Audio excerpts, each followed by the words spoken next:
Excellent. Thank you, James, for that introduction. So today I want to talk about something which I really wish I'd been told much earlier on in my sales career, which is the importance of maximizing value when you're reaching out to prospects. Why are we leading with value? It's an instant differentiator. Your prospects get hammered with literally hundreds of phone calls and emails every day. And only 31.9% of buyers feel that there's a significant differentiator from one vendor to the next. So immediately hitting with value and offering your prospect something in return makes you stand out straight away. Secondly, you can become seen as a resource to the prospect. Only 23% of buyers look to vendors as a top three resource when they're making decisions. So presenting yourself with a credible perspective and insight makes you immediately be able to challenge the mindset and position yourself as an advisor to the other 77%. And it gives you the ability to challenge mindsets. This is Challenger Selling 101. Leading with value enables you to add that prospect and really challenge the perspective of your prospects when you're talking to them and they may need sort of diverting down different routes when you're talking about your product. And it just makes your life significantly easier. Increase conversion rates right across the board when we're talking about things like meeting booked, meetings attended, and SAOs generated. But why the you in value? Sometimes it can be really difficult to actually stand out from the crowd. And so one of the things that I try to do immediately is make myself the value, make spending some time with me valuable to that prospect. So how do we go about doing that? First of all, we start with social. So we have to build what we call, or what I call, an industry profile. Start to really fill your social media profiles, whether it's LinkedIn or wherever your prospects might be, with content that's useful and valuable to them. If you're stuck for content ideas, pull on the company blog, your marketing team, or industry challenges that you know about. Beware of the company suggested post. I hope that marketing's not listening from Visier. This will essentially get copy and pasted by every single rep at your company, and your post will immediately get lost in the woods. And always ask yourself when you are making a post, would this be better as a video? It's the way that I generally judge whether or not I should be posting a video or long form text content, or working with marketing and in company thought leaders to build maybe actually a fully fledged article within LinkedIn. What do I mean by in company thought leaders? So maybe you sell to finance. Your company probably has a CFO. Go and speak to them about the challenges that they're facing. Maybe you sell to HR like I do.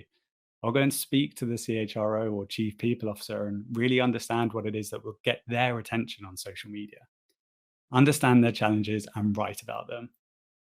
And then also engage with industry leaders. Every industry has them, the people that are publishing books, the people that are putting thoughtful posts out there. Go ahead, tag them in your posts. It will expand your reach exponentially and really make sure that you gain traction quickly when we're talking about building your industry profile. And then also leave meaningful comments, not, this was great, thanks for posting. Go and actually think about something that you can add to that post. For those of you who might have done acting classes and things like that along the lines, always think of the golden rule of improv. Yes, and always add something. And do not sell. The social selling phrase is one that I would like to remove from the vocabulary, because what we don't want to do is turn up here and pitch slap people. We want to make sure that we're just adding value to them and putting that deposit in the bank before we ask for the withdrawal later on. So what's next? Well, we've built the industry brand. So now when people look us up, they can see the credible thought provoker who's full of interesting ideas. So now it's time to offer your services.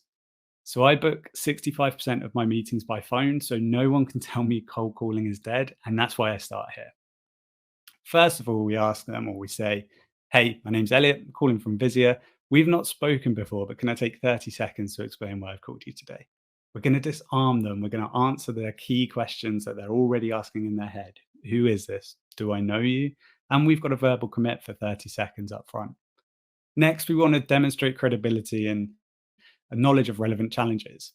A and B in this example represent challenges that we know our company can solve.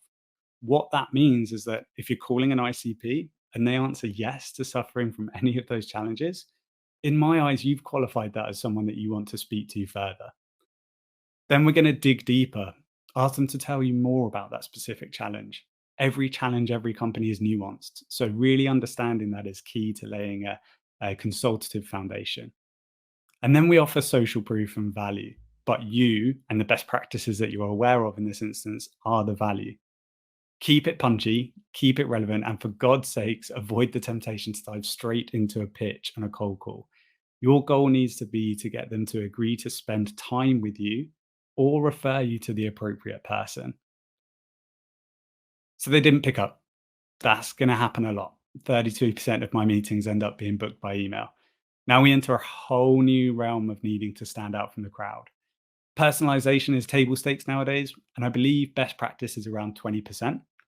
I personally avoid video super early as it's just not efficient for me. But my opening email offers the same best practices and tips to tempt people into a meeting that we spoke about just now. By this point, you genuinely do speak with a bunch of people with similar challenges, and you will pick up on a few best practices. There's no lies here. Bump emails are super popular, but what isn't mainstream yet is the bump GIF. I cannot tell you how many positive responses I get from this, and it always makes me smile. Then comes the video. If the prospect hasn't opted out by now, they deserve a video. Find something personalized that you can use and go ahead and sort of push forwards with that video to jog them forwards. Okay, so you've booked the meeting. Now you need to deliver on the promise of value. Do your research, know the account, their goals, the person you're speaking to, and potential areas of interest. The principal risk section of an annual report, for example, will always give you a great idea of what the board is concerned about.